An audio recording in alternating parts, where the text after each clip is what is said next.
আমরা 10 লাখ টাকা করে পরিবার প্রতি দেব এই পরিবারগুলোকে যারা 13 আটাকে মারা গেছে। আমাদের আপনার সূক্ষ্ম কারিগরি দিয়ে সাজানোর জন্য ধন্যবাদ। সূক্ষ্ম কারিগরির ধারা যা সোনাকে বানায় সেনকো। সেনকো আনন্দের ধারা। পেহেলগাঁওয়ে ভয়ঙ্কর জঙ্গি হামলায় নিহত বাংলার 3 পর্যটক এবং উধমপুরে জঙ্গি দমন অভিযানে গিয়ে নিহত প্যারা কমান্ডো ঝন্টু আলী শেখের পরিবার পিছু 10 লক্ষ টাকা করে আর্থিক সাহায্য ঘোষণা করলেন মুখ্যমন্ত্রী। আমরা যেটা সিদ্ধান্ত নিয়েছি যে আমরা 10 লাখ টাকা করে পরিবার প্রতি দেব এই পরিবারগুলোকে যারা 13 আটাকে মারা গেছে এবং আর্মি ভাই তিহটকে মারা গেছে।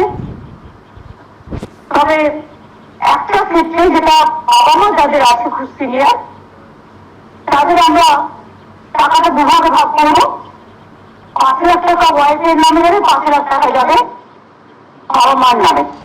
বৈষ্ণবঘাটার বাসিন্দা বছর 40-এর বিতান অধিকারী তথ্য প্রযুক্তি সংস্থার কর্মী।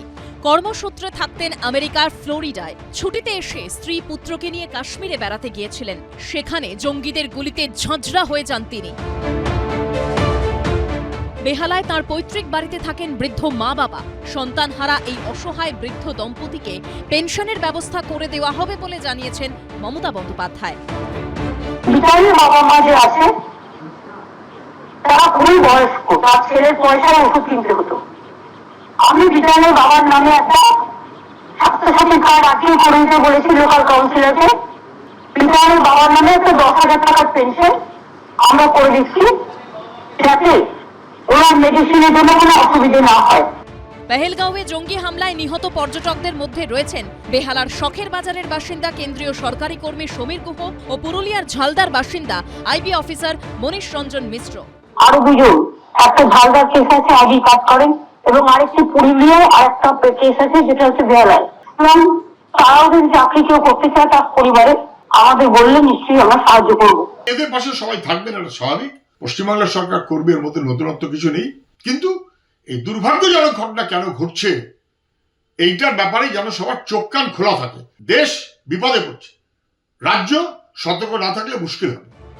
উধমপুরে সেনা জঙ্গি সংঘর্ষে নিহত হয়েছেন ভারতীয় সেনাবাহিনীর স্পেশাল ফোর্সের commando Jhantu Ali Sheikh. Search operation के दौरान जो पहलगाम के बाद ये मिला, इनकी शुरू मिला जो कोई आतंकवादी किसी जंगल में छुपा हुआ है, तो उसी को सूचना मिलते हुए वो अपना टुकड़ी लेके गया। भाई उनका सेक्शन कमांडर था, तो भाई ने सबसे लीड कर रहा था। वो पहाड़ों में छुपा था और पहाड़ से पीछे से वार किया। এই দিন নিহত সেনা জওয়ানের স্ত্রীকে চাকরির আশ্বাস দেন মমতা বন্দ্যোপাধ্যায়। কথা হয়েছে তাকে আমরা একটা চাকরি করে দেবো আইন অনুযায়ী, স্পেশাল কেস। এবং তার বাচ্চা দুটো আর্মি স্কুলে পড়তো, ওরা এখানেই থাকবে। আমরা অন্য ভালো স্কুল দেখে সেখানে বাচ্চাগুলো পড়াশোনার ব্যবস্থা করতে পারি।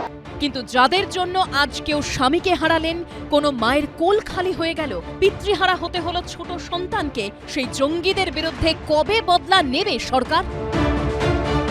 শিবাশিস মৌলিক, রুমা পাল ও প্রদ্যোৎ সরকারের রিপোর্ট, এবিপি আনন্দ।